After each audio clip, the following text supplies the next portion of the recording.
Hello, welcome to my channel. This is Mystic Jeannie, and this message is meant for no particular sign. If Spirit led you here and it resonates, then you were meant to hear it. This is a new channel. If you like it, please subscribe, like, share, and comment. It's much appreciated, and I really honestly would like to hear from you. At least say hello, tell me where you're from. If you want, you can tell me a little bit about what's going on in your life. Also, it's an opportunity for you to pay it forward so other people could hear the message from Spirit as well. So this is something, the first time that I'm doing this, because Spirit put it on my heart this morning on the way to work. So I'm going to try to make a long story short, but Spirit asked me to share this, and whoever was guided here to hear this, it was meant for you to hear. So I'm in a relationship, or was in a relationship where there wasn't equal give and take. Spirit put upon my heart to actually just stop it. And I had a difficult time with it because I was raised to believe that we should all be givers. However, there was an imbalance in the relationship because I kept giving and giving and giving, and the other person, my special person, wasn't giving in return. Eventually, my person became ungrateful. Therefore, then I became very resentful, and it brought out like a shadow side of me, which I believe this is my twin flame, because a lot of situations came into play in this relationship that brought out a lot of things that helped to heal my heart as far as relationships go in my life. So anyhow, like I said, I really always was a giver. I really get a thrill out of giving more than receiving. However, a lot of people mistake kindness for weakness, and as human beings, we have a tendency to want to take advantage when someone is giving, especially where they're very generous. So once Spirit put it on my heart and the shadow part of me was revealed to me, I had to actually deal with it. So, for example, I would be at the store, and typically when I was at the store, my whole cart would get full of stuff, and there'd be gifts for everybody and nothing for me. So once Spirit opened my heart to this, for the first time I was shopping, and I literally had to fight myself back from wanting to buy things for other people in generally, but especially, you know, for my person. I still felt like, because when I love someone, I really want to give. But in any case, I had to actually correct myself and say, no, Jeannie, you're not going to buy anything for anybody today. You're just going to maybe find something for yourself. So for the next couple of weeks, I was doing that. You know, I like to shop, just to let you know. And I went into one of my favorite little shops where I purchased my tarot cards and different crystals and things like that. And I noticed in their jewelry case they had some beautiful rings. So the young lady who worked there, she pulled out different trays of rings, and oh wow, all of a sudden this one caught my eye. It was so beautiful. And I said, wow, what kind of stone is that? I had never seen a stone like that before in my life. And she said, oh, that's a mystic ecstasy topaz. I said, wow, how much is that? And it was like $150. But as difficult as it was, because like I said, I had a difficult time spending money on myself, yet I wouldn't bat an eye buying it for somebody else. So anyhow, I bought this ring, and I really admired it, and I put it on my finger. For the next few days, I kept looking at it, and it was sparkling. And it really kind of didn't fit very well. And I had to keep adjusting it constantly, and, you know, flipping it over, trying it on a different finger. And, you know, it was like I was like going out of my way to make this ring work. because I loved it so much. Well, last Friday I was going to a concert, and I was leaving the house, got in the car, and put my hand on my lap, and I wanted to take a peek at my beautiful jewel that I bought myself, and I looked at it and the stone was gone. And I like freaked out because, it was just one stone in the ring. That's it. The whole beauty of it was just the stone. So I was kind of tripped out. Anyhow, I went to the concert, had a good time, and for the next couple days over the weekend, I was thinking, oh my God, I can't believe I lost the stone in my beautiful new ring that I bought myself. How can this be? So I remembered something that Abraham Hicks, one of my favorite law of attraction teachers, said, that when you lose something, don't say I lost it, or have the mind frame of it's lost, I lost it, because you're crying out to the universe, I lost it, therefore it continues to be lost.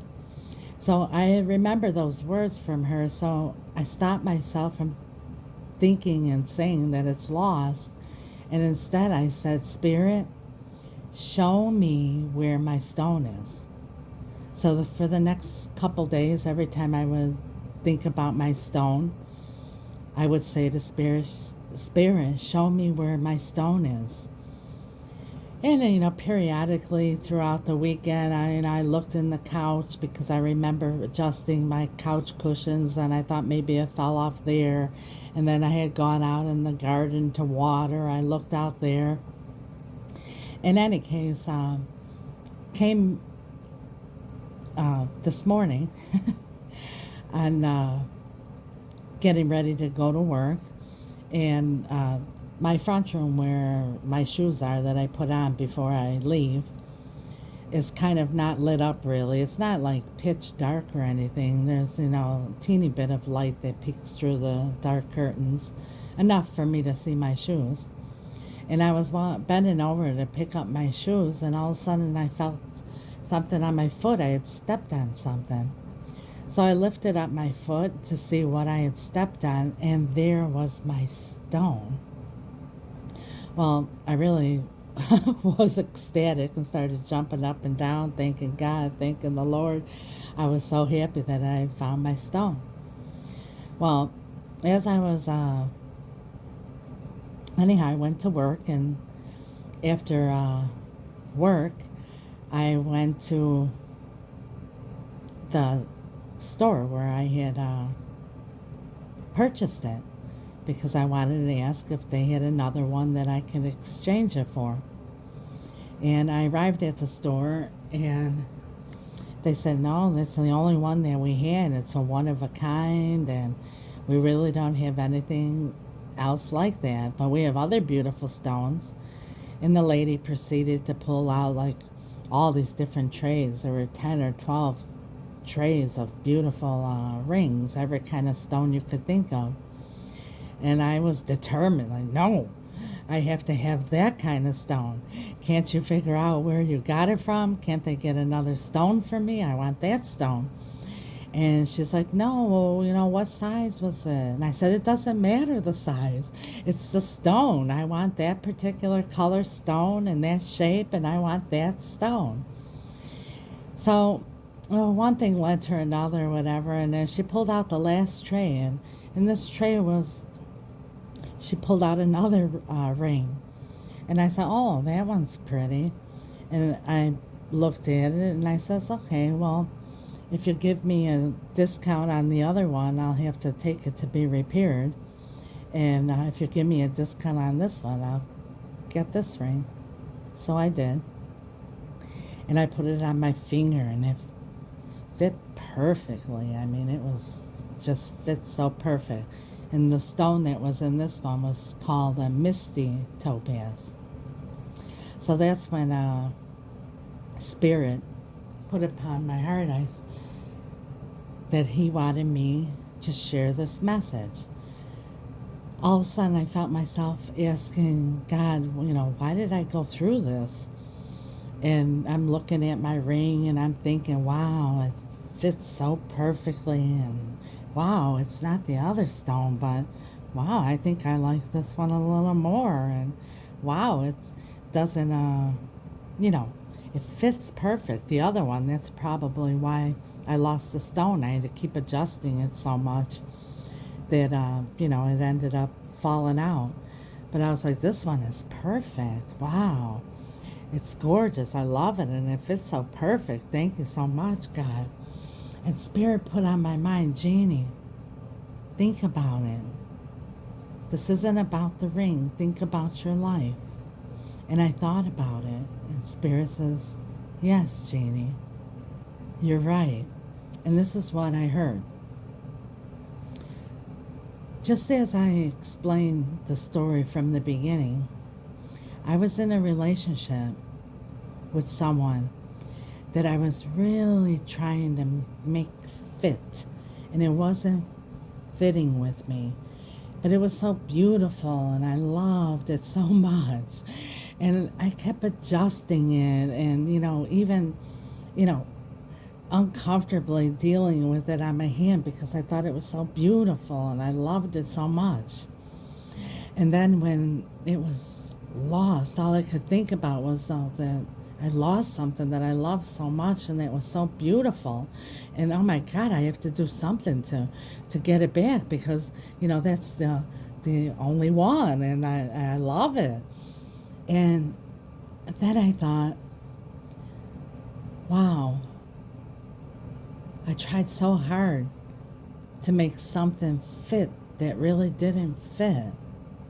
And then the part where I went back to the store and I was determined that I had to have that particular stone and that particular ring.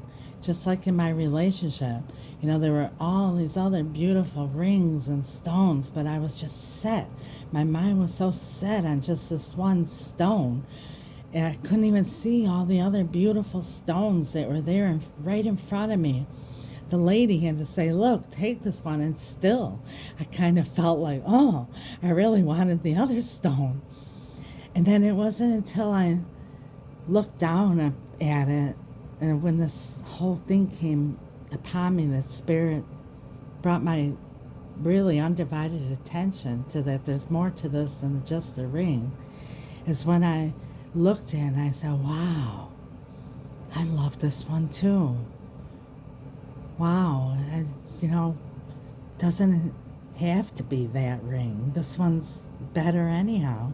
This one fits better and it's even more beautiful because it's comfortable and it feels good and it's beautiful and it's everything. And so that's pretty much the moral of the story is, just like in relationships, we get so stuck and set on one person that even when it's uncomfortable and when we know our intuition is telling us it isn't right, but we just love it so much, even if it's not right or if it's uncomfortable, and we still want to hold on to it. And then once it's gone, we get so stuck on thinking about what we lost. But the best part about it is that, there's 7 billion people on this planet, just like there's, billions of different rings and stones. But my mind was so set on the one that I couldn't even see the beauty in any other. Until it was on my hand and I realized, wow, this is the way it's supposed to be. God, in other words, if God doesn't bring your person back, there was a lesson to learn there. And also, God has something so much better. We might not be able to see it at the time, but God has something so much better, something that's going to fit right, something that's going to be comfortable and be just as much and even more beautiful, because that's the way life and relationships are supposed to be: comfortable, easy, beautiful, not having to adjust it and fix it constantly. So that's my message. I hope it resonates with someone, and Spirit really put it on my heart to share this. Somebody out there, even if it's one person that needed to hear this, it's worth it to me. So, God bless you. Take care. Bye-bye now.